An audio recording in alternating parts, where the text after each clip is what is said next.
Did you ever think you would make it? I feel I'm so close I could taste sweet victory. I know this life meant for me. Yeah, why would you bet on Goliath when we got Bet David? Valuetainment, giving values contagious. This world of entrepreneurs, we get no value to haters. How they run, homie, look what I become. I'm the one. Hit a freestyle, Tom. Fantastic. Episode 329, home team. We got a bunch of stories to cover with you. Lots going on. Newsom, his odds in Las Vegas of becoming a president went from 44 to 1 to 12 to 1. Why would they do that? Las Vegas doesn't like to lose money. You just revealed me these numbers. Adam's a big money betting Trump guy. Follow Vegas, guys. Newsom, the world figured out the formula for cleaning up homelessness within a week. Have Xi come visit your city. Oh, you're going to do that with your kid? If your kids don't clean your room, you're going to say, hey, guys, she's coming. They're going to listen. It's going to listen. So moving forward. Brilliant. That's it. Yeah, it's a very good parenting tip from Vinny right there. So, and then at the same time, The Rock goes on Rogan. They had a good conversation saying friends from both sides who support Biden and Trump. And then Joe says, you have friends that support me? Well, no, it's just, so we'll talk about that with The Rock. Do you want to see him run? And then there's a speculation of a civil war going on in Daily Wire. Ben Shapiro used the word disgraceful. Some tweet stuff will show that. And is it just a difference? Is it on Ben? Is it on Candace? She was on Tucker yesterday. Tucker asked the opening question about what happened between you and Ben. Maybe we'll talk about that. Market-wise, Ken Griffin, billionaire, sees Miami possibly replacing, ready? New York City as the financial capital of the world. Whoa. This is a guy that's worth a good amount of money. And then outside from that, Chicago. Ready for this story? This is one of my favorite stories I've read all day. Go ahead. Okay, Chicago is so unpleasant that migrants are fleeing back to Venezuela. That's a real story? That's a real story. Oh, my God. That's a real story. Now, Xi Jinping was seen having dinner with three people, Tim Cook, Steven Schwartzman, and Elon Musk.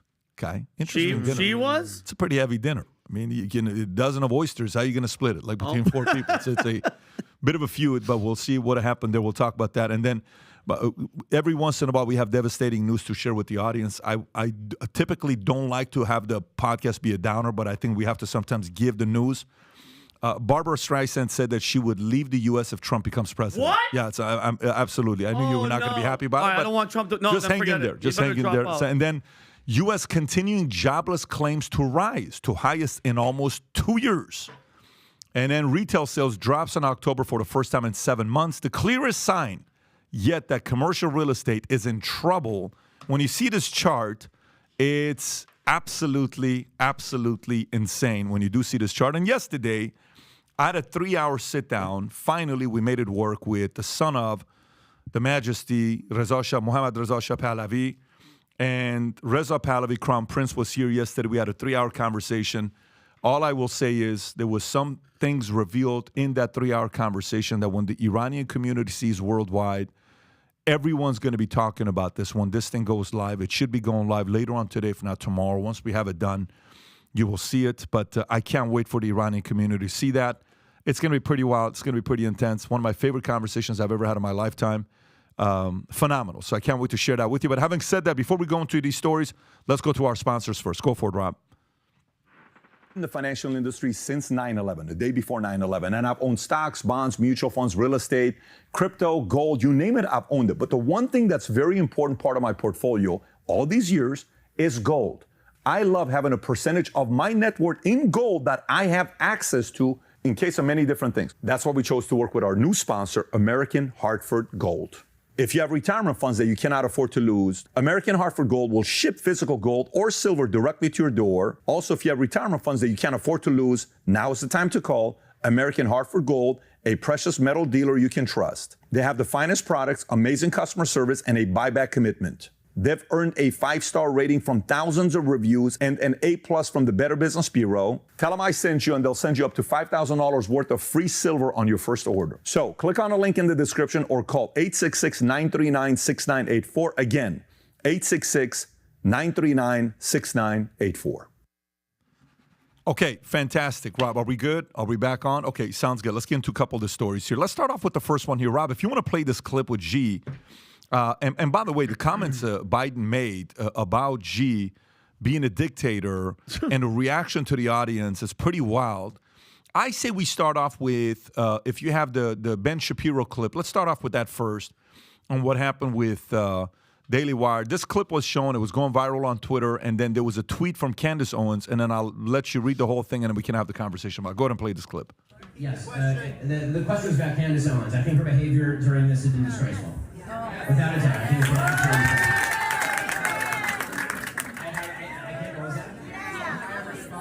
absolutely disgraceful. Look at the girl's face on the bottom right. I think that her faux sophistication on these particular issues has been ridiculous. It's not faux sophistication, it's ridiculous. Everybody can see the moves that she's making and the things that she's saying, and I find them disreputable. Wow. Yeah. And what's he referring to, Pat? Like, what did Candace just actually... the position she's taking. And now, if you want to, Rob, if you want to go to the tweet, that it's easy to find. If you just go to one of the Twitter accounts, and you go all the way to the top, you'll see the exchange between both of them. The one where she says she'll step down. He basically says she should step down. She first put some words about, the difference between money and God and faith and all that, and he retweets it. So I don't know if you're going to be able to find it. From there, you'll find everything else on the bottom. And there was a back and forth, and it not necessarily was the. It should have been something handled privately. Rob, if you can't find it, I'll find it myself. Here, let me get it for you, and I'll text it to you. Here, let me see. Did you get it? Is that the one? Okay, there you go. Okay, so... Yeah, you want the response to this. Yeah, and you'll see the response to this, Rob. We'll find that. Blessed are the peacemakers, for they shall be called the children of God. Blessed are they which are persecuted for righteousness' sake, for theirs is the kingdom of heaven. Blessed are ye when men shall revile you and persecute you, and shall say all manner of evil against you falsely for my sake. No one can serve two masters. Either you will hate the one and love the other, or you will be devoted to one and despise the other. You cannot serve both God and money. 14.1 million views on that tweet. Christ is king. He retweets that, okay? His retweet, I don't know if you have that, Rob. It's tough to find because there's been so many tweets since he tweeted that, but you should be able to find it. And Pat, that quote's from the Bible saying that, she wants peace, right? They want as much. Yes, and then he responds, and Candace, if you feel like that taking money from Daily Wire somehow comes between you and God, by all means quit. Like, what does that have to 23 million views. Yeah. Okay? And then she has another thing that she says after that, and she comes back and says something else, responding to him.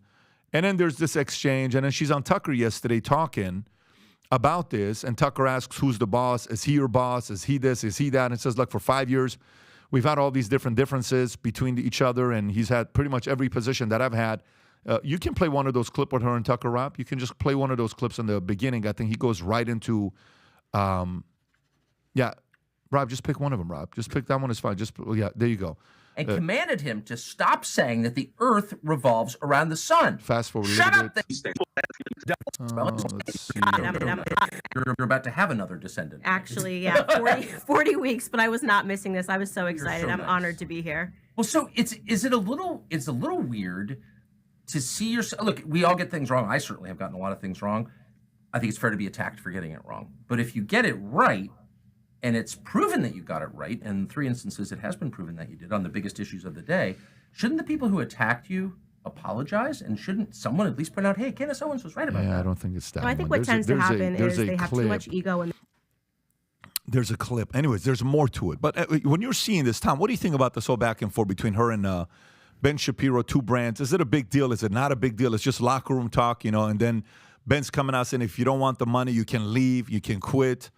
The right behavior, what are your thoughts? Pat, you and I have been involved in businesses for a while, and I've had the privilege to work with you in a business that you founded. And one of the key laws, not laws, but one of the key tenets of a healthy thing is basically you have home conversations that need to be had at the kitchen table, home at your kitchen table. You didn't diss your parents to your friends. You protect your parents. Your parents protect you. And these kind of conversations should have been at their office or on the phone by themselves, and putting it out publicly, that doesn't work. And I think Ben was the one that started it. Ben dissed, basically, if you want to call him the co-founder, okay. If you want to say Jeremy's really the CEO, that's fine. But he dissed her first in public, and then she tried to respond, I thought, in an elegant way, and then he goes over the top all the way to quit. If you want to go, then by all means quit. To me, that was just really over the top. These conversations should be had in private and healthy organizations. And sorry, Ben, you started it. By the way, here's a response from her. You have been acting unprofessionally, emotionally unhinged for weeks now, and we have all had to sit back and allow it, and have all tried to exercise exceeding understanding for your raw emotion. But you cross a certain line when you come for scripture and read yourself into it. I will not tolerate it. So she responds after he blows it open. So she notice she didn't say anything like that until he blew it open, and then she responded. And then Tom, this is all in regards, Pat, because she's saying the past couple of weeks is because this is since the Hamas terrorist attack, right? Yes. So I think the disconnect, not even just with these two human beings, I think it's just in general, is that one side is like, hey, listen, if you don't think and you don't support and you don't care like we do, and you can't even question anything or be caring for humanity on the other side, it's automatically there's just a disconnect. You know what I mean? And mind you, I've been getting this flack too, and I'm pretty sure I'll get it. If I ask questions or if I just say, guys, how many innocent are, like, when are we gonna kind of calm down? Oh, you support Hamas? No. I'm just asking questions, and I'm worried about the 11,000, 12,000 people that were killed. You know, how many Hamas? I can't even ask that question. So that's that disconnect, because, Ben is obviously pro-Israel. He's 100%, he's all in. What was she saying that was so bad, Pat? Well, it's safe to say this relationship is completely finished. Finito. So anytime, look, we have conversations, debate, dialogue on air, but we have even more conversations off air. Big time. This, like Tom said, this is something that they need to have a sidebar conversation off air. They're airing out their dirty laundry on Twitter. That's not a good look for either of them. I'm sorry. No one looks like they're taking the high road. If I have an issue with Pat, I mean, I'm looking at it this way, or if any one of us have an issue with Pat, we're going to go into Pat's office and we're going to have a conversation. Pat's going to say, this is what you need to do. This is how you stand for. Hey, Pat, respectfully, this is where I'm at. We're not going to have a debate with Pat online. No. That doesn't behoove any of our interests. So you're putting this on Candace. I'm just saying that there needs to be respect both ways. Yeah. And you're not, we've had many private conversations, okay? Just like Vinny and I have had many private conversations, just like Tom and I have many private conversations. We're not going to do it on Twitter. It just seems to be a complete disconnect, whether it was this issue or another issue, because this isn't the first time they've had feuds. No. You remember there's been other things in the past. On this particular one, what do you think? On this particular one, how do you evaluate it? Well, obviously, Ben is as pro-Israel and as Zionist as it gets, and rightfully so. That's his position. Candace isn't Jewish. She just tweeted Christ is king. I think she's on the side of she doesn't want to see innocent people dying. By the way, we all should be on the side of not seeing innocent people dying. Yep. Whether you're Jewish, you should not be rooting for dead Palestinians. And believe me, they're not. But whether you're Muslim, Palestinian, newsflash, guys, you shouldn't be rooting for innocent dead Jews. So check yourself if you are. But it seems like she's the side of can we just kind of figure this out so dead people won't die? And I think that's a fair point. Yeah, I think Ben, what Ben is doing, which you have to respect, Ben is saying beliefs above money, okay? That's really what he's doing, because he knows to take a position like this and say what you say about Candace in that video, disgraceful. You know, when you're a Ben, there's 50 cameras on you. That's going to go live. You know, at that phase of your life, you are trained. Like, one of the first things you learn in insurance and sales is, every time you give a presentation to 30 or more people, just assume there's a camera on. And guess what? 100%. Everybody forgets sometimes. You're like, oh, man, just assume somebody's recording it. So he knows that that's going to be posted. Now, maybe right after it's like, oh, shit, I should never said that. And boom, now it's viral. Now it's out there. Now I have to react to it. But Ben is saying, guys, I don't cross the line. You want to take a vaccine? I'm taking a vaccine. Ben took the vaccine. Yep. And Candace didn't, right? So it's like, look, I'm choosing to take the vaccine. You do what you got to do. Great. I'm choosing to do this. Saying, I'm going to have a meeting with Kanye. I will never meet with Kanye. Okay, no problem. And at the same time, look, respect where you're at, but it doesn't make for the right business decision you're making when you're making it that public, okay? Is a Jewish community now more realizing that he's 100% pro-Israel and pro-Zion? Yes, that's clear. On the other side as well, when you're dealing with a talent like Candace, when you bring a Candace in, if you've been around the block and you know what her background is, you're going to call and find out what Candace is all about. You're going to know if Candace is a person that's got an opinion or not. Candace has got an opinion for God knows how long. She's had it for a very long time. No problem. The only thing is, I hope these guys figure it out, because Daily Wire is a brand that should stick around and do their own thing. I hope this gets past them and she stays there a lot. But, you should sign Candace. You should. Listen, man, I want her to stay there. I want them to figure out a way to make it work. I want those guys to work together, make it happen. It's a very good team that they all have a different message that they bring in. But we're going to see what's going to happen. There's certain things you shouldn't air out to the public. And the fact that she goes immediately and interviews with Tucker, and Tucker just started a media company, it's kind of like one of those things where am I hinting at, hey, if Daily Wire doesn't do, am I going to go with Tucker's new media company? Am I going to go to Rumble, do this, do that? The reality is both of them are some of the two of the most talented people when it comes onto the space. They're very good communicators, but we'll see what happened there. I'm going to go to the next story here. Ken Griffin sees Miami possibly replacing New York City as financial capital of the world. So Ken Griffin is a multi-billionaire, Citadel founder. He believes that Miami has the potential to outshine New York as the world's financial capital in the long run. Griffin stated in a recent interview, we'll see how big Wall Street South becomes. Maybe in 50 years, it will become Brickell, Bay North, how we refer to New York in finance. He pointed to Miami's growing appeal to financial professionals driven by factors such as warm weather and the absence of state income tax. Griffin remarked, Miami represents the future of America, underlining the city's potential as an epicenter for finance and innovation. Griffin's commitment to Miami includes plan for $1 billion waterfront tower to serve as Citadel's headquarters, as well as various philanthropic contributions, including support for Children's Hospital and soccer initiatives. Citadel maintains a substantial presence in New York and has plans to construct a significant Manhattan skyscraper. Tom, when you hear this about Miami becoming financial capital, what are the likelihood of that happening? I think that's very likely because of exactly the things that he just said. Do you remember, does anyone remember how significant San Francisco was as a financial capital?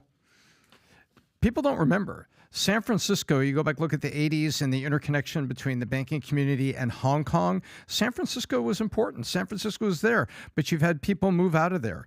And people also don't recognize Charlotte. You know what's in Charlotte? Why is Charlotte so important? Bank of America. Yeah, more than just that. Wachovia. Yep.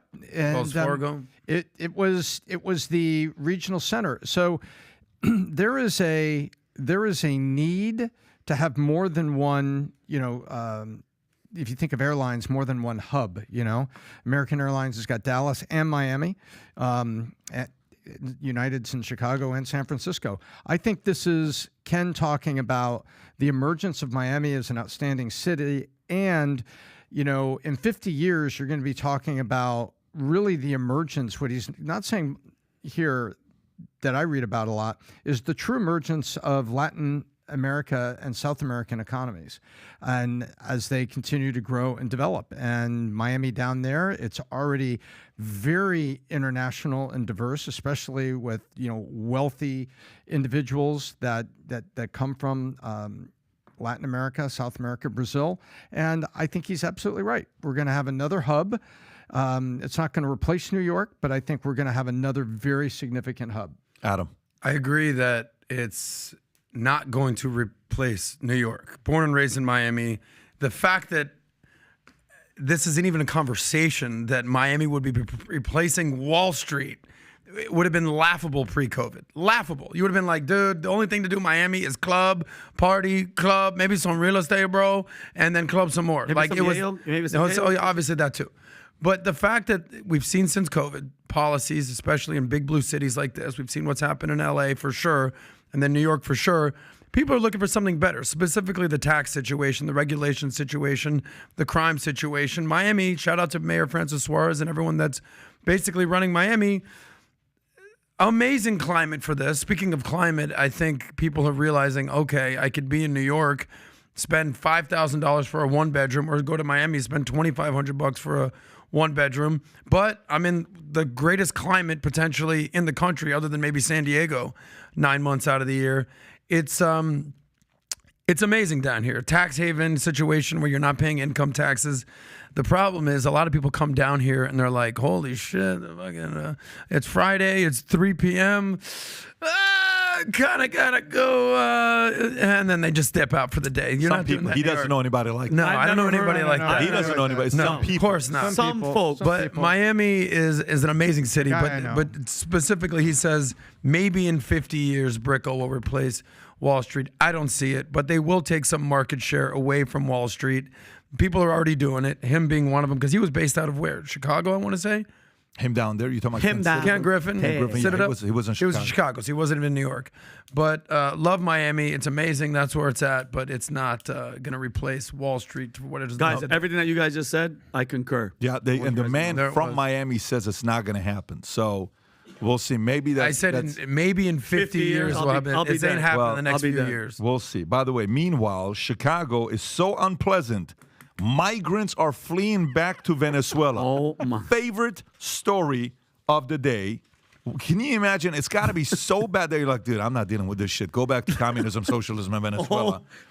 Here we go. Thousands of migrants sent to Chicago from Texas as part of a sanctuary city policy are reportedly fleeing back to Venezuela due to harsh living conditions, including homelessness and extreme weather. Michael Castiglione, a Venezuelan migrant, expressed disappointment, saying the American dream doesn't exist anymore. There's nothing here for us. That's Chicago, Michael. Chicago's harsh winters, lack of migrant infrastructure, crime issues have made many migrants decide to return home. The city is grappling with over 11,000 migrants in shelters and 4,000 staying in police stations. Damn. And airports. Some migrants have been sleeping on wet, cold mattresses while resources and support are stretched thin. Despite the challenges, more than 20,000 migrants have arrived in Chicago last year seeking asylum due to unstable conditions in their home countries. Imagine how bad things have to be for you to sit there with your kids. You escaped socialism. You escaped communism. You escaped pretty much a totalitarian regime, and you moved to Chicago. But Chicago is so bad, they're like, I'm willing to deal with a dictator. I'm willing to deal with a socialistic environment than to be in Chicago. Tom? Well, I have a couple wild thoughts on this. And the first is, obviously none of these people looted Best Buy and took an iPhone, because if they had Googled best cities in the United States, they wouldn't have picked Chicago. So you ended up in Chicago. Yeah. How did you poor souls searching for a better life come from Venezuela and somehow pick Chicago? First of all. And then second of all, it just shows you it's not comical for the human suffering, these people with families that are trying to go find a life. It's not comical for that. But it is very ironic and almost a caricature of how this unintended consequence. So congratulations, folks. You open up the border and you have all these people come across, and then it taxes the city. The city can't support them. These are human beings. They've come here looking for a better life. They came all across here. Not legally, but they were encouraged to make that big trek with the parade of people that came through South Texas.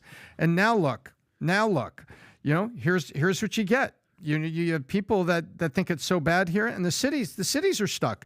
We've seen people. Matter of fact, did we cover all the people that went into the gym at the school in Chicago and had that major protest? Yeah, of course. We covered the clip, yes. The citizens were freaking out and saying, where are you going to put them all? So the citizens were thinking about their quality of life, their city, and also thinking about where are these people going to go? What are they going to eat? What are they going to do? What's going on?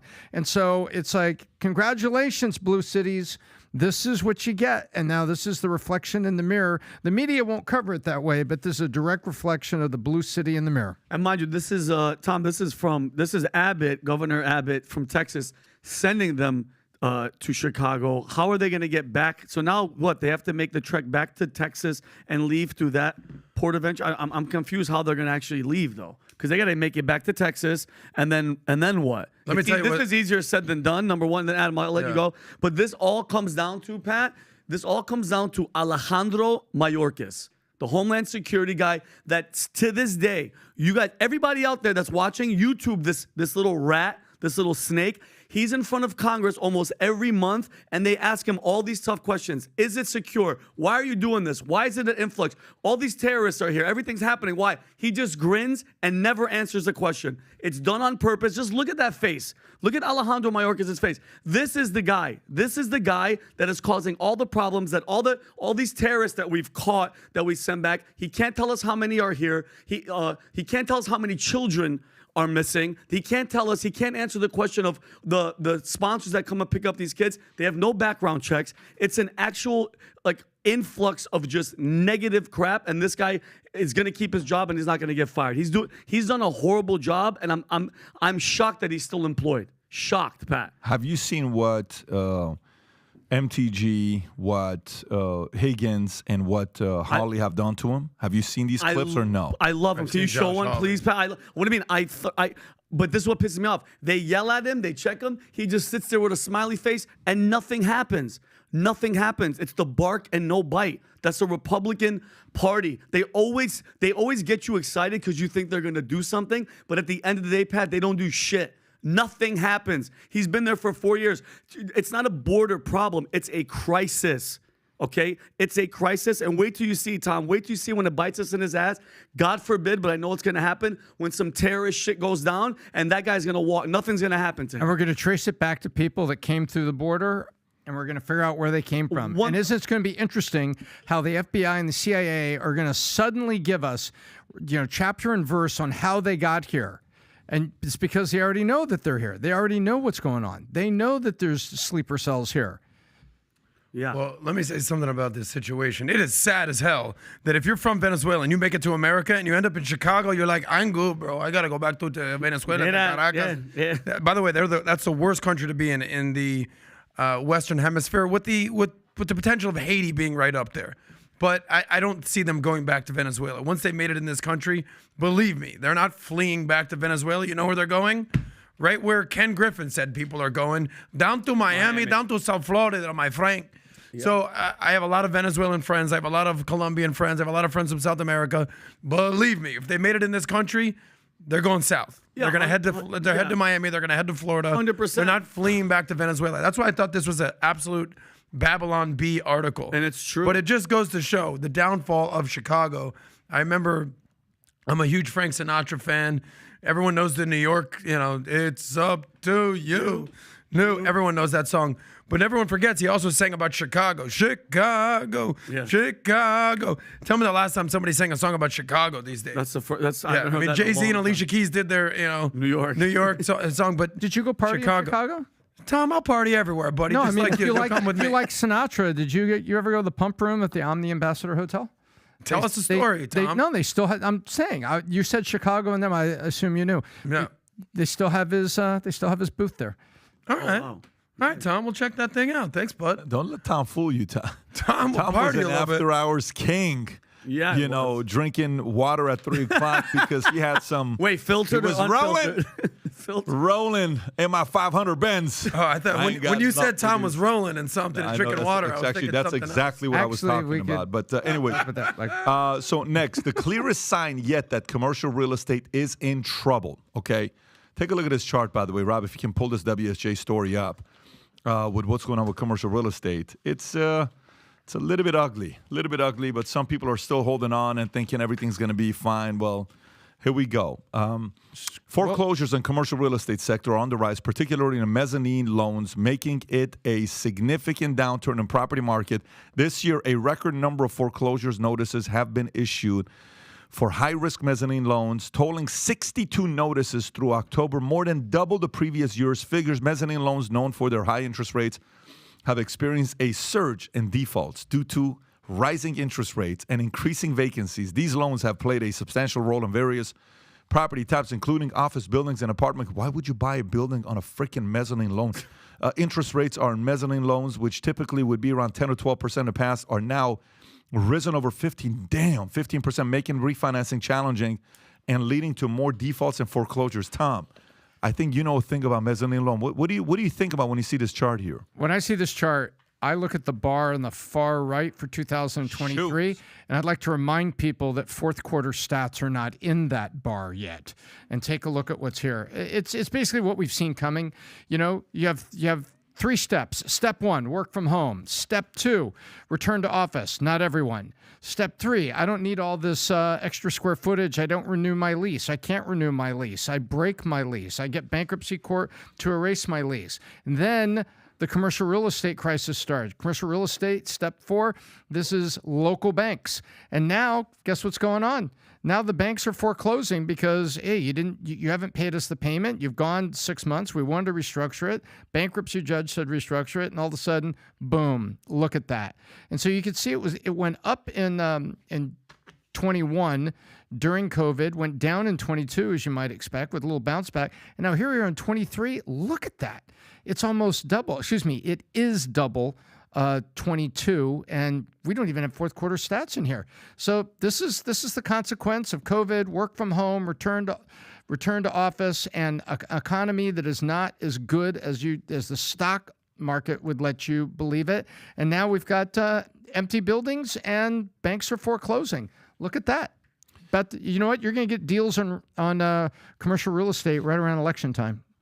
Yeah. I know somebody that's looking on the market. For a couple deals. If you know some friends. Is that crazy? It's doubled over last year, and you don't even have fourth quarter stats in here. We're actually looking at a property today, and we're making a bunch of offers in what we're doing. But yeah, but look at 08 though. Look at 08. Just look at 08 after the big short, the crash, all that. Goes a little bit up and then boom, flattens, comes back down. Doesn't get back to the same levels till 2019. But look what happens after COVID. You know what that sign is, Tom? That sign to me is purely what Zoom did to commercial real estate. That's got nothing to do with the economy. Because if it's 08 was economy. And look how much economy climbed up. Not a big spike. But this last explosion to me to go this sky. Okay, look at 08. How much bigger is this year's than 08? I mean, remember, Q4 is not in there. So assume this is going to end up being above 80. Is that fair assessment to say it's going to end up being above 80, Tom? Absolutely. Okay, let's say it's going to end up being 85. What is 08 times 2023? So what is that? Let's just call 08, round it up and call it 10. I think it's more like a 7, Tom. More like 7? Okay, so that's 11 times. 11 times. 11 times. So people are sitting there saying, man, I don't know. I think Zoom has something to do with it. And at the same time, these interest rate mezzanine loans, you don't mess with mezzanine loans. We did once, and I was as quickly as I could pay them off. We paid them off. Tom, I'm like, Tom, pay that thing off. We paid it off and we went and got $10 million. You remember that when we kind of went through it. It can work for its purpose, but you got to use them carefully. Yes, you don't use it carefully, you can lose everything you got. And we were able to pay it off as soon as possible. So I think it might have been Rob. Oh, Rob, you got good? to mute your mic. So Pat, a bunch of people. I mean, if you have money, then buying a bunch of this commercial real estate right now would be smart, and just hold on to it if you can afford it, right? There is desperate sellers right now, but there's going to be more desperate sellers in 6 to 12 months. But desperate sellers. So meaning, if you have the money, snatch up as much of it as you can, because that's obviously going to come back. Right now, it may be, there's a phrase they use right now, and it's right now you might be trying to catch a falling knife. Yeah. And you don't do that. You're going to get cut all the way down. I don't know if we've seen the bottom yet. Oh, wow. I don't think in commercial real estate you've seen the bottom. Not in commercial real estate. Not up in here. No, it's not happened yet. Not up in here. Not up in here. Pat, you bring up a good point that 08 is completely entirely different of what's going on today. Yes. Because in 08, the whole emphasis was these mortgage-backed securities and the toxic loans and everything that was going on with that and the Big Short, and everyone couldn't afford your mortgage. Everyone was buying because with the whole Nina, what is it? No income, no assets, and you were just basically strippers were qualifying for 3 mortgages, and everyone. And God bless them. These days, it's almost the exact opposite. People can't get into homes. Before it was just basically they couldn't get out of them, or they were getting kicked out of them. But commercial real estate didn't have a problem back in 08, other than basically the Bear Stearns of the world and major companies that were shutting down. You talk about how AIG, what was going on with that. These days, the whole work from home, work from anywhere, it's an entirely different marketplace is all I'm basically trying to say. The two don't have an actually You're right. That's why significant correlation. You didn't hear me mention interest rates or any economic stats when I was talking. I took you through the steps that was COVID, lockdown, work from home, return to office. Not everybody returns to office, and then the breaking of the leases. And it's all been corporate and COVID level decisions and the economics of work from home and Zoom coming out of nowhere,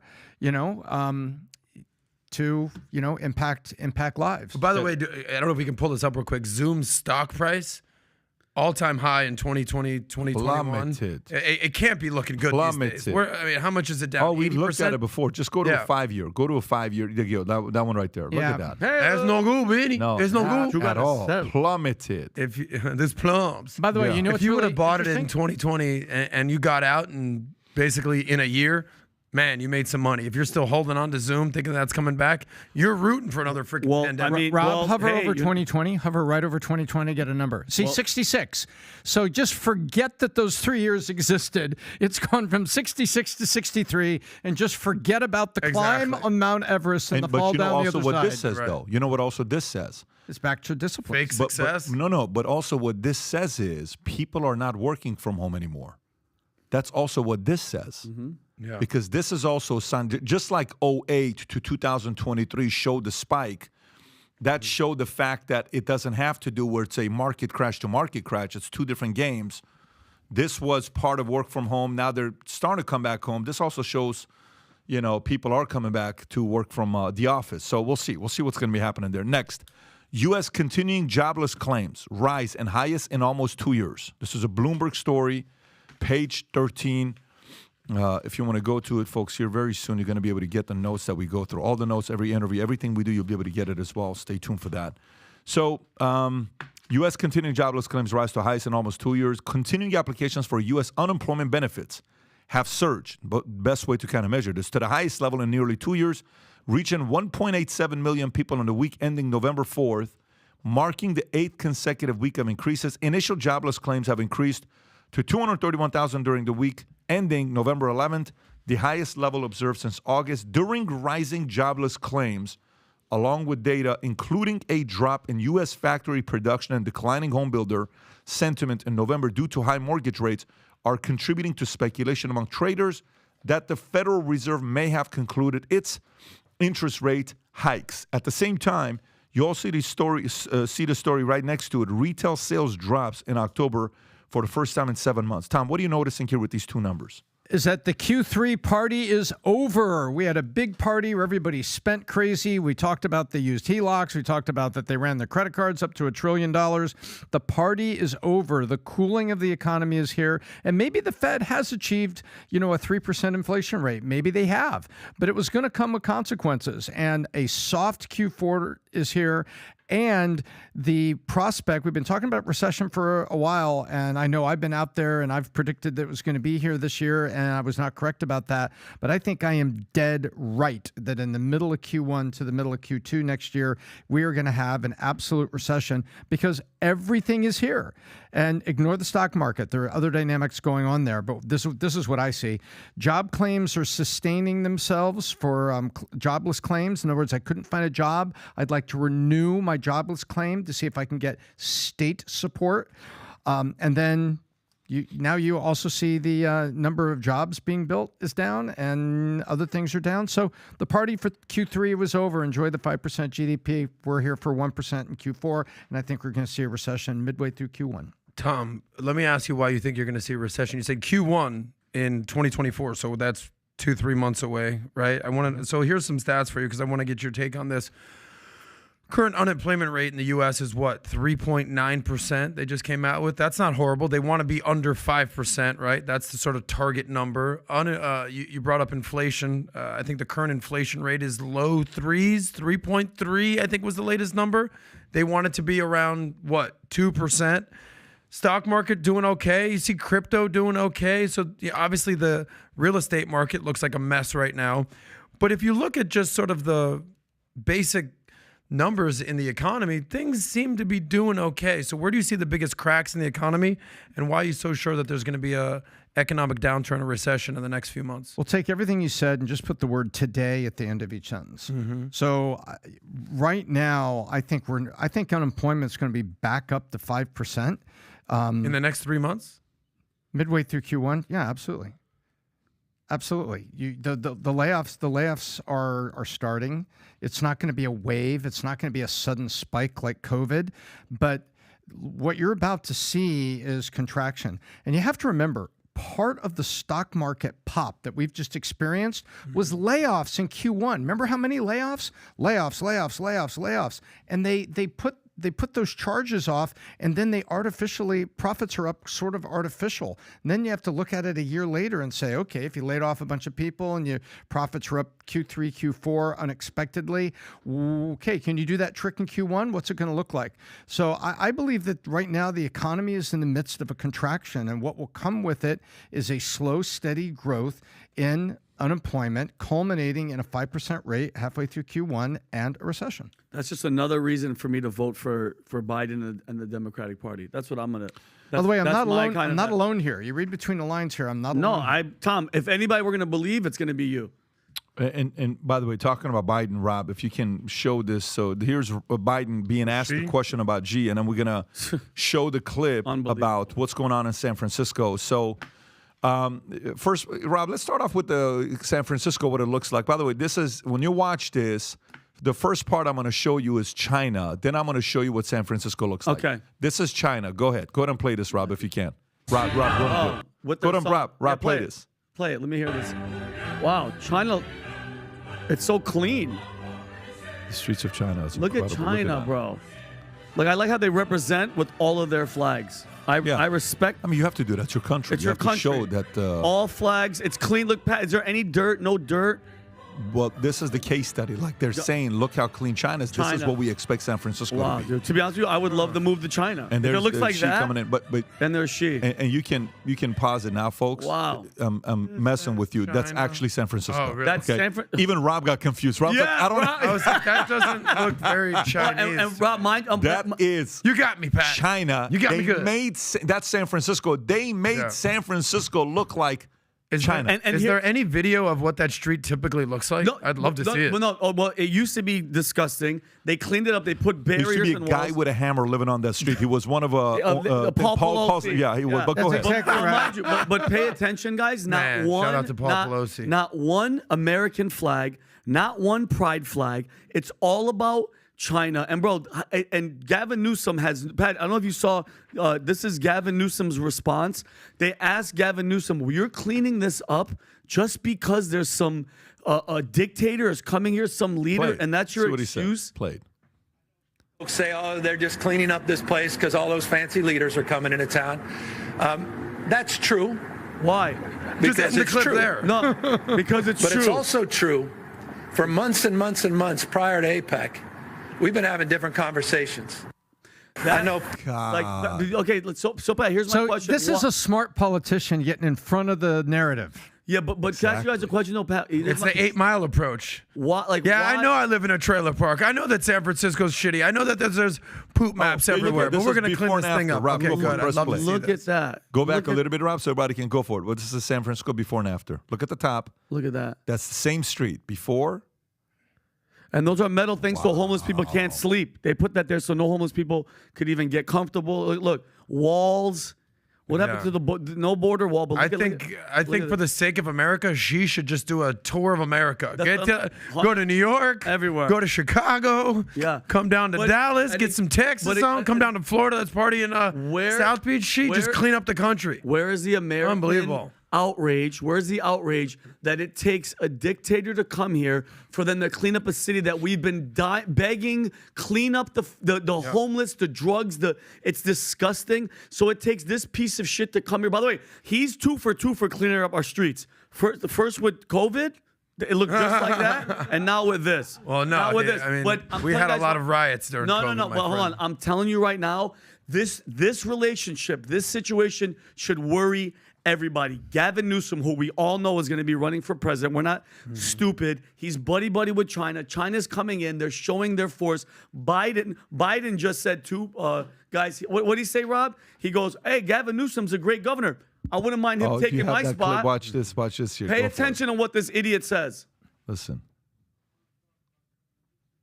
I want to thank him. He's been one hell of a governor, man. Yeah. Matter of fact, he could do anything you want. He could have the job I'm looking for. He can do anything he wants. He wanna can even talk- take the job that I'm looking for, meaning You the have president. The job. You You have the job. What Well, are you talking about? he has no Mr. idea what's going President, on. you are the You are the president. president, yeah. But by the way, play the clip when they ask him about Xi, and he says what he says, and Blinken's face. You have to see His this handler. when he's answering. His handler, like, Watch this. President, don't say that. Don't say that. Watch this. Mr. President, after today, would you still Look how nervous refer he to is. President Xi as a dictator? This is a term that you used earlier this year. Look. Look, he is. I mean, he's a dictator. Oh my God! He got Blinken's blinking. Go back again. Go back again, Show Rob. it again. Go Show back it again. And Everybody, just- Mr. President, after today, would you still refer to He's so President Xi nervous. as a dictator? This is a term that you used earlier this year. Look, he is. I mean, he's a dictator. do that again. one last time. Play one more time, Rob. Mr. President, after today, would you still refer to President Xi as a dictator? This is a term that you used earlier I'll this talk year. for him. Look, he is. I mean, Oh he's a shit! dictator. Oh By the way, God. you know what that face is? Most Americans know what that face is. This is Thanksgiving, and your wife and you're at the Thanksgiving table, you got the whole family around, everybody has sharp knives, and your wife just says something about your mom. And Thanksgiving is about to go into a big verbal fight, Yep. and that's And you. that's it. And he's Tom, don't throw Kim under the bus. Well, right no, now I'm with not. Babs, But okay? you You have a recognize great, it's like, you have a great wife. Oh gosh, It's pretty This is crazy. gonna be a to long see, dinner. though. Even when he was sitting across from Xi and the meeting was coming to an end, he's one of the main handlers. Kirby's one of the other handlers. But then right when it was done, their other handlers are kicking out all the press corps, and they're like, no, everybody get the hell out. You can't even get to Biden. I'm shocked they even let this question happen. But more concerning is the relationship that these guys have with Xi. He shook his hand. They're friends. This just brings back their whole relationship. Rob, can you pull up the Vegas odds for Newsom? Yeah, I please? think it might have actually been lower than 12. But think about it. While Think you're about doing this, that, guys. I can't wait for this guy's. But I can't wait for him to write the book. Yeah, Newsom is 12-1. 12 to 1. And he was at 41, He was below 44 to 1. 44, and Wayne and Adam couldn't get the bet. Guys, I'm telling you at home, Still not too that late, is the man. bet to make. But Is Gavin ladies and gentlemen, Newsom, especially with By the way, Look by at the way, RFK. look at this. Look at Vivek. Even though they show Haley ahead, look where Vivek is at, tied with RFK. Oh wow, I didn't see that. Vivek. Wow. So the polls, and only 2 away from DeSantis being at 12. Vivek. By the way, if you want to go there, you waiting for Rob to pull that up? Because I've got some new polls too. I love polls. Brand new polls. Can we address kind of what actually some of the tangible substance that actually happened in this meeting with China? I've done some stuff on this. So obviously the dictator thing is going to be in the headlines, and then he was asked later. He did double down on it right after that. Yeah. But Come on, he is. he kind of is a dictator. I mean, What do you mean, kinda? He right? He is runs a the dictator. Communist Party of China, and it's if you say anything against the CCP, you'll end up missing. Look at Jack Ma. Where's he been? Now he's sort of. But I think this is obviously the most important two-country relationship in the world. It's not even a question. If you want to get into the substance of what's going on with China, we all know that the CCP runs that country, but their core foreign policy is usurping the United States to being the global leader, and they want to counter the U.S. and become the dominant country in the world. So the premise of this meeting was restoring confidence in the Chinese economy. We've covered the whole Evergrande. There wasn't even another real estate company that they've been basically under bankruptcy. So they basically came here to sort of smooth out relations in the U.S. We've seen the debt crisis. We've seen sort of the downturn in the Chinese economy.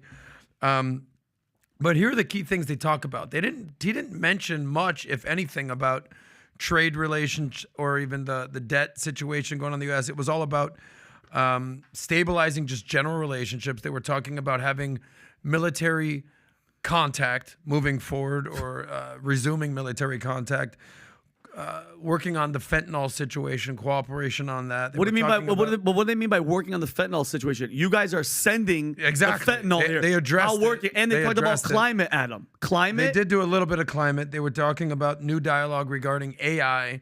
But most importantly, probably the most important thing they discussed was the conservation of pandas here in the United States. that's That the was one of the main topics they talked about over there. But they didn't really get into trade or investment or anything like go back that. to Bob. Can you go back to that? Because hold on, what China says right here, this is an ultimatum. This isn't a conversation.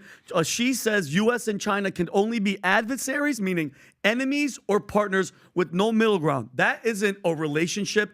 That is either we're going to fight or we're going to be cool. We can't just be like chill with each other. And Adam, this just goes to show us that China owns us, owns Biden. Biden is compromised. Dude, bro, they've no, what do you mean you don't? They can fly spy balloons wherever the hell they want. Okay, they could buy land next to military bases. They're buying hundreds of thousands of acres of land. When they come to San Francisco, it gets cleaned up to a T, and homeless people are freaking kicked out and pushed to to Sacramento. Like, China owns us. How much more proof do you need? And that's why this relationship is scary, because I'm telling you right now, if Trump gets to run, and Trump is the front runner, that's what you need to be scared of. We were talking about pandemic 2 maybe coming to help zoom out. Who knows what the hell is going to be up their sleeves, bro? Because they do not. You think China wants Trump to come in? You're nuts. Definitely. Let me just finish my point here, because I think go a little faster. Go make your point, because we're about to wrap up. Okay, so but the thing is, I'm not even talking about politics right now. Put politics aside, because that's obviously. But this was a business, basically a biz def situation. If you want to look at who was at that dinner last night, it was a $40,000 per plate dinner, and then you can pay $2,000 to basically be a part of the GA. You got Tim Cook, Elon Musk was there, but he didn't, I guess, participate in the dinner. You have Steven Schwartzman from Blackstone. You have Larry Fink from BlackRock. Great. You have Ray Dalio sitting there. You got the execs from Qualcomm, from Pfizer, from FedEx, from Boeing. Mark Benioff was apparently there. But Mark Zuckerberg, interesting enough, wasn't there, even though that this has happened. He had a surgery. He got hurt. That's right, hurt his knee. But I think, in my opinion, and this kind of goes to you, every single name who was at this dinner, every single name who was basically a part of this, their names should be disclosed, coinciding with this whole APEC meeting that was going on. Not APAC, American-Israeli, but APEC, the Asia Pacific Rim that was going on there. Any name out there that's dealing with China, their name should be disclosed for sure. I'm definitely not basically saying, yeah, he can come in and do whatever he wants. I'm basically saying that I'd rather have dialogue and relationships with our greatest adversary rather than being like, fuck you. Well, here's the question. Because that doesn't work. Yeah, so here's the question. By the way, total net worth of $760 billion was at dinner. Jeez. And take 250 of it from one guy. Okay. Yeah. And Jeff Bezos wasn't there. So it's not like Bezos was there to add his 200. So take Bezos' 250. It's a $1 trillion crew, right? $1 trillion net worth was there. But here's the thing. So Xi gets up and says, we can either be allies or enemies, but we can't be in the middle. How do you interpret that, Tom? Very simply. At this business dinner, he said, the terms of being in business with China are like this. We're a full partner, which means we open the borders for each other and we are unconstrained. Or we're full adversaries, and I'm taking Taiwan, and you want to come do something about it, we can get there. It's that simple, because what he's saying is, tariffs. I don't want the tariffs. I don't want the complete impediment to certain shipments of certain imports of certain materials, let alone the tariff on it. He's saying no restrictions. So, and he wants China to be our unconstrained, unrestrained trading partner to ship as much as they want in. Period. And that's the end of the story. So either we are full partners like this and get rid of all this tariffs and stuff, or we're full adversaries. Pick one. But Tom, wasn't that the whole premise of the Republican Party, is just free trade, don't stop trade, laissez-faire economics? Like, wasn't sort of the whole part of what Trump was trying to make them... But if free trade is truly free, and if currencies are truly balanced to one another, but China has never had a currency that was balanced and pegged to the world currencies, the dollar, the euro, the pound. It's never been pegged to that. It's always been an unfair economic game with what happens to pricing. And so, yeah, it is, unless you're dumping, unless you are putting tariffs the other way. So if there's tariffs the other way, good Republican presidents have spoken up. Oh, you're going to put a tariff on aluminum going that way? I'm going to put a tariff on all the bauxite going the other way. Yeah, I don't know. That's the way it works. I totally get that. But I wanted to ask him, so Tom, with that attitude, either adversaries, either enemies, or partners, once we say, okay, we sign on to this, which it seems like they're going to do, but I think Biden's going to do it, then when they want to attack Taiwan, remember, there's no middle. We're either with them or against them. So what do we do? I've made my one point, and it's just another 20 minutes to go and analyze it. But you don't like. So here's what I would say. This is what I would say with this. For me, he's getting up here. He's saying what he's saying. Great. You want to be allies? Great. It's either this or that. I actually like the way he's doing it. If I'm China, and I'm in his ear, or if I'm somebody that's processing with him on how to present this to America, he did it the right way. Because what he's trying to say is, whoever gets elected next, you guys better not start investigating me for, COVID. What happened during COVID and Wuhan and all this stuff. You better not bring that up, because if you do that, we're not partners. Of course, that's what he's doing. So now here's a part.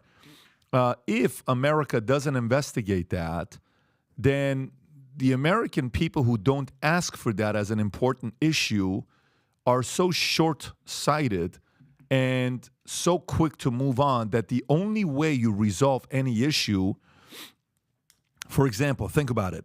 What needs to be there for capitalism to work? What needs to be there for capitalism to work in a fair way? What needs to be there? Freedom, liberty, and debate. Okay, there's one word that needs to be there. Laws. Okay? Why do you need laws? Because if you don't have laws, then there's a lot of things that somebody can come and do to bully you.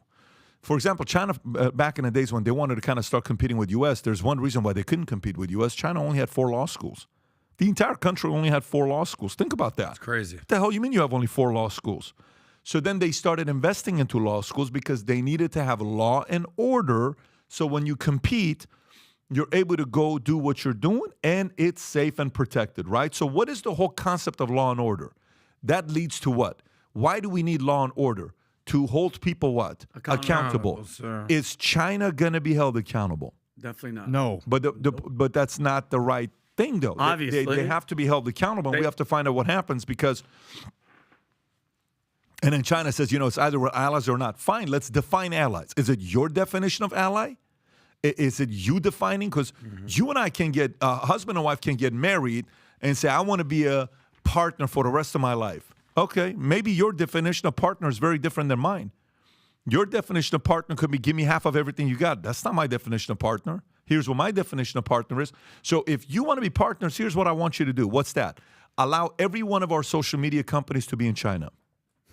Give access to all our social media companies. That's a definition of partnership to us. Yeah. If you're okay with this, we want to go out there and investigate it to find out what happened with COVID, because I'm sure you want to know, just like we want to know. Of course. Let's be partners. Yeah. Let's partner up and find out where it was leaked to see if it did come out. You want to be partners? That, to me, is what you call a partnership, right? So whoever is the dictionary to define the word partner dictates the terms. If China decides what the meaning of partnership is, it may not be a partnership to us, but it means to them. So, but he's playing his cards in a very brilliant way. And by the way, one thing about Biden, here's the one thing about Biden. Forget about what Biden should say. What Biden typically says off the cuff and then he corrects himself, that's what really Biden believes in. 100%. Did you understand what I just said right there? Absolutely. Like Biden knows this guy's a communist dictator, but they're going to go correct him because that's not what you're supposed to say. It's what he is. So Biden's not necessarily a diplomatic, he doesn't have the diplomatic prowess of, going out there and just showing his ability to do that. It's not his specialty. But we know who this guy is, and at the end of the day, whoever's able to negotiate and structure what a partnership means, that organization controls the other one. I'm not comfortable partnering up with a country. And by the way, you said something. You said, don't you believe in the fact that, laissez-faire, let them, Republican Nixon is probably where you're going to. Let's open up this and let's open up that. Yeah, open trade. But it's got to be both ways, though. And this is not both ways. This is not both ways. This is more this way. They're benefiting. U.S. is not benefiting from this relationship as much as they are. Makes sense. The amount of money on import-export, when you look at how much they're getting instead of us, they're crushing it in the negotiation. Xi and China should write a book on negotiation. It'll probably do better than Art of the Deal. And the reality is we don't want them to be, we're not trying to go to war with China, especially a hot war, but they're not our friend. This isn't a binary option. It's somewhere in the middle here. We're competitors. We're decoupling from their situation over there. We're all about capitalism. They're all about communism. And we're never going to see eye to eye on this. And what was the whole China 2030? What was that? Made in 2025. Yeah, 2025. That's 2 years. 13 months from now. Yep. But the 2025 is a global threat, but that obviously was pre-COVID. But we can have competition without conflict, I think is really what it comes down to. But they are not our friends. So I don't believe that this is a binary option. That looks like an underage kid working right there, Rob, that photo that you got. That looks like a child labor camp, which I'm I don't sure it agree is, with. Ben. I'm pretty sure it is. He's such a good guy that we should roll out the red carpet from. I don't trust him at all. So Dwayne Johnson was on Joe Rogan, and they talked about president. Hey, he says, a lot of people from both sides are asking me I should run for president, all this. Is this the part where he talks about running, or is this the part where he talks about Joe Biden friends, things like that? The second one? Go ahead and play the clip. When I was a kid, you could have a Republican friend. Like, it was no big deal. Yes. It's no big deal. Like, oh, Bobby likes George Bush. Who course. cares? Who gives a Right. fuck? You were a supporter of Bill Clinton. He liked George Bush. Nobody cared. Nobody, fuck you. You know, it wasn't like you're a Nazi. Like, I'm a Nazi. I just want lower taxes. What the fuck are you talking saying? about? How did I become a Nazi? Dude, it's the craziest thing. I have friends who support Trump. I have friends who support Biden. I have friends. Do you really have friends who support Biden? I do. Come on. on. No. Here's what I do. I have friends. Thank you. That's a good check because that's important. This is important context. They support the Democratic Party. I have friends who are loyal to the party. Yes. You be loyal to the party. Where are you? Remember that clip? Yeah, with Trump. You remember when he did calling out Trump? Yeah. 6 years ago, 3 years ago? No, it was during COVID, right? 3 years yeah, ago. exactly. 3 years. Where are you? And, I'm like, he was wearing a black shirt or something like that. Yep. Yeah, relax. I don't know, man. You know what I think when I see this? By the way, good for him for going on Rogan. Fantastic. The right place he went to do that. The Rock is one of these guys that you love his story. You want to love him. You want to love him. You want to support him. You want to be all there for him. But there's one challenge with The Rock. You know what the challenge is with The Rock? He wants the cake and he wants, what does that Eat it phrase too. go? Cake and eat it too. Have your cake and eat it too. He wants, and you can't.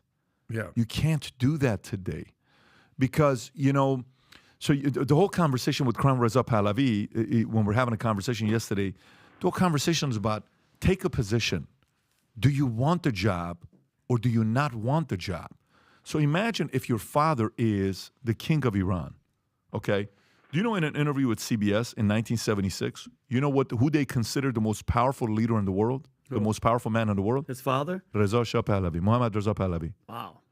By CBS, they said this to his face, you may be the most powerful man on earth, okay?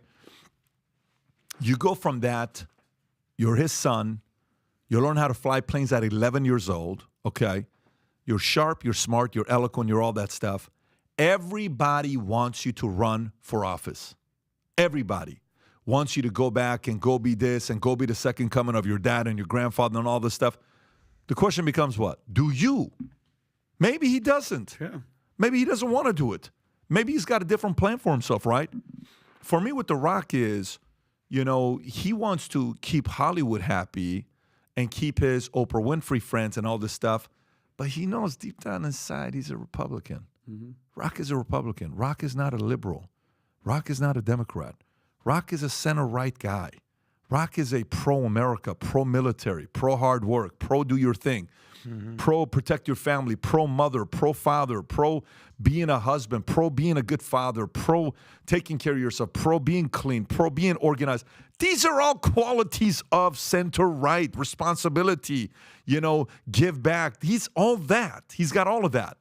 But he knows if he comes out and says that, he loses 80% of people that he's doing movies with. And the way he was talking about running for office, a lot of my friends on both sides, it's kind of surreal. How did I go from being a regular guy to now people are asking me to run for office and all this stuff? It's very surreal. It's very surreal. No, it's not surreal, Rock. DJ, you got a couple 100 million followers, man. You're the most recognizable face on earth. I think he was 57% of people worldwide recognize his face. Of course. Minus like a couple countries. He's got the highest rating on people that one of the best smiles in the game, good-looking guy, comes prepared, showman, entertaining, likable. But brother, if you want to go in this space, you have to take a position. You do. Vanilla's not going to get you into the White House. So a lot of things that people were talking to him about, they're like, well, I don't know about that. I don't know about that. I don't know about that. I don't know about that, right? It was like either he does or he doesn't want to give his opinions on it. To me, he doesn't give me the feeling of a guy that doesn't know about that. I get the vibes from Rock that he knows. he knows enough to have an opinion on it, and he's logical enough to take a position. But does he want to? That's the question. Because if he chooses to run and he runs as a Democrat, okay, do you really believe in the policies that they believe in? Do you really believe it? Or do you feel you want to do that? Because is the question between your camp, are you having these types of conversations with the people that are on your corner? Hey, guys, let me ask you, should I run as a Democrat or a Republican? They're going to run polls to see what way would he have a higher chance of winning instead of what do you want to run for? These are two different, I don't know if you understand what I'm saying. Yeah, no, I got it. Yeah. So you shouldn't do a poll and say, which one's going to give me a higher chance of becoming the president? The question should be, what do you believe in? Perfect. Boom, boom, boom, boom, boom. Yep. Great. If you believe in this, run as a center left, center right, run as a this, run as a that, instead of, well, based on these polls, if you run as a Democratic rock, you will win 54% and you beat the Republican rock of 46%. I think that's what his camp is probably doing. I think so too. And but think about it, if he does go to that Democratic route, the same people that when Joe Biden says, "Oh, they told me that I can't say this," they're controlling him the entire way. Like he's not going to have his own decisions. He would make one hell of a leader if he let it rip. And you ever read the book Fountainhead or Atlas Shrugged? Yeah. Have you guys gone through any of those Atlas two Shrugged. books? I never read Fountainhead. Have you read Atlas Shrugged, Tom? Have you read Fountainhead? Have you? Ellsworth. Okay. So, the one part where the husband, his wife is like this, and the mother-in-law are like this. Well, we need more money to go do this. And he's just going to work and doing what he's doing. And he's just sick and tired of being married to the wife that he is. You know that scene? Yeah, he's like on a little hamster wheel kind of thing. Yeah. He's just running life like that. Yeah. And finally, he takes a stand. He's like, this is it, man. This is where I'm at.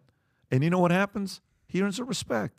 He really, there needs to be a part where everybody's telling him what to do. What do you believe in, man? Go do that. If you do that and you're straight up about it, you're not acting, you're being authentic, we will feel it. But if you're doing the acting stuff, where are you? You're an actor. Yeah. That wasn't you really doing that at Trump. You were doing that because WME or CAA or whoever told you to do so. And but by the way, check this out. When Dana White talks, do you believe it's Dana talking? 100%. 1,000%. I could stop you right from there because you could tell he doesn't give a shit about your feelings. He just wants to let you know what's up. Let's go through a list of these. When LeBron talks, is it LeBron talking, or is he thinking about his agent and all this stuff? And China talking. Vacuous, vapid, empty. You can go through a list of actors. You can go to a list of when Trump's talking, who's talking? Trump. Okay. When Obama's talking, who's talking? Pretty much Obama. I don't know. Who do you think's talking when Obama's talking? I think it's half Obama, and I think it's half measured. Believe it or not, I think it's more Obama talking than when Biden's talking. When Biden's talking, it's not Biden talking. Of course it's not. So, but even, and I'm with you. You're asking me about Obama? My take is totally get it. 50-50. Okay, I'm more 60. I think Obama's talking 60%. I don't think he has a mouthpiece for somebody else. But we're on the same page. Yeah, he is not a full true believer. Yeah. But, so for me, when Rock talks, not when he acts, he comes out with a movie, I'm supporting your stuff. Yeah. I love his gear, I have his shoes, I love his clothes. But when you're talking about beliefs, I'm sitting there saying, that's your camp talking. Mm-hmm. And I hate to say that. And I would love to talk to the guy off camera, no phones, nothing, and just say, what do you want to do? Like I would love that conversation. But again, I'm not sure if I'm his cup of tea. He likes more different types of conversations. But yeah, go for it. And by the way, and you know what weak leadership in that situation looks like? What? Do we remember when Obama was caught on a hot mic leaning forward into Putin's ear and said, I will have more flexibility on this issue after the election? Of course. He was running, remember that? He was running against Romney, and he leans up and says that. Do you think Ronald Reagan ever says that to Gorbachev? Never. Not in a million years. Mm-hmm. Oh, I'll have balls after the election. Yeah. I ordered them. I don't have Amazon Prime, but they're going to get delivered right after the election. I'll be able to do something. Sorry. Well, here's my take on The Rock real quick. I think down to his core, you're talking about a guy who had played football at the University of Miami. Go Canes, by the way. Then he went to the WWE. Do you smell what The Rock is cooking? It was the like that was his base, right? Men, football, wrestling. That's him. Yeah. 100%. But then look what happens in Hollywood. Once you go to Hollywood, right? You see what happened to John Cena when he basically said something about Taiwan? Homeboy speaks Mandarin now. Fluent. Oh, so sorry. Like he had to give a full-on apology in Mandarin. I don't know how they did that. I don't think that was the Mandarin dialect. That's pretty much what it was. But now The Rock, he's worth how many hundreds of millions of dollars now? I have the opinion that most people, if not all, are for sale. Okay? So, hey, Rock, you want to be worth $1 billion? Cool. Just get into the Hollywood world. You know, it's obviously Democratic left. It's woke. It's all that. It's LGBT. It's pride. It's the LGBTQIA cult mafia, all that. But, like, you're going to be a billionaire. So you got to be anti-Trump. You got to stand for this and just walk the line. But it's binary. Work or don't work. Correct. So I think he's made his decision. I think at the end of the day, he's probably more of a synergist, center-right guy. But he's going to play the Hollywood game, and that's why I don't think he's doing anything in politics. I agree. Because I think down to his core, he is more of a center-right guy, but he has to play the leftist in order to basically appease Hollywood. You have that video of John Cena, by the way? John Cena, like the whitest guy ever, speaks Mandarin? Go ahead. This isn't Tell the me you apology, can't be though. bought. No, you can't play this. You can't play this. You can't. Rob, this isn't the apology. There's one where he's just looking face Yeah, there out it to is the right camera. there. This is it.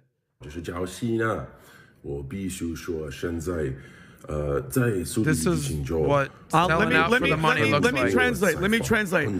I am so sorry. What You I guys, said, hold on, let's Tom. hear it, Let me Tom. translate for the people at home. I'm Then so you can't sorry. hear it, though. 所有人问我 So sorry. 如果我可以用中文 All my money's gone. You can stop it right now, man. Yeah, but that's what it looks like when you can be bought by the money. Well, by the way, nothing wrong with that. Go get your freaking money. No, but just can't be trusted. But here's my thing though. Like, okay, so The Rock, I agree with you 100%, Adam.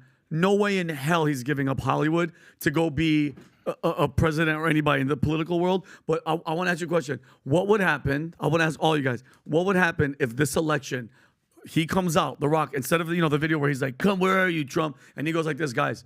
I'm Dwayne Johnson, aka The Rock.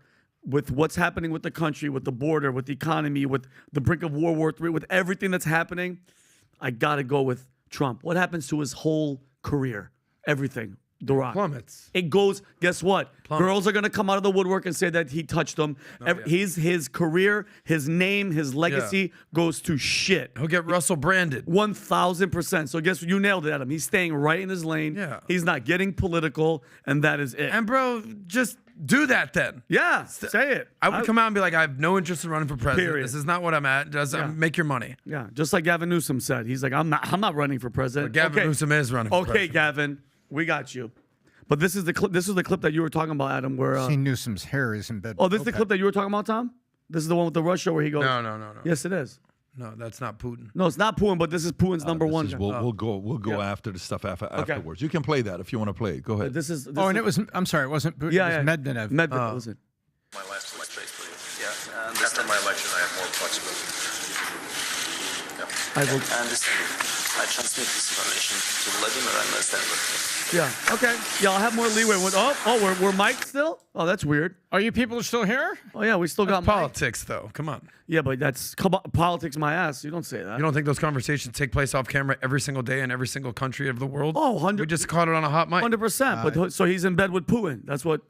I'm not going to. He's in bed with Putin. He's basically saying I have more wiggle room after the election. Every candidate would probably say something like that. I don't trust wiggles or rooms, Adam. So.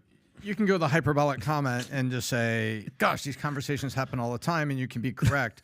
I'm talking about my point was leadership. You're not going to see, if I'm Reagan, I'm not going to have a conversation with him. I'm going to talk to Putin direct, and I'm not going to say that. That's leadership. You got to know who you are. What are you defending? What are you changing? What are you creating? That's why you run for office, and you have to have that as authentic passions of who you are. Preach, Tom. All right, what are you running for president then, Tom? I'll vote for Tom. No, I'm saying I look at candidates. I want to know, what are they going to defend? What are they going to change? What are they going to create? That's the three things.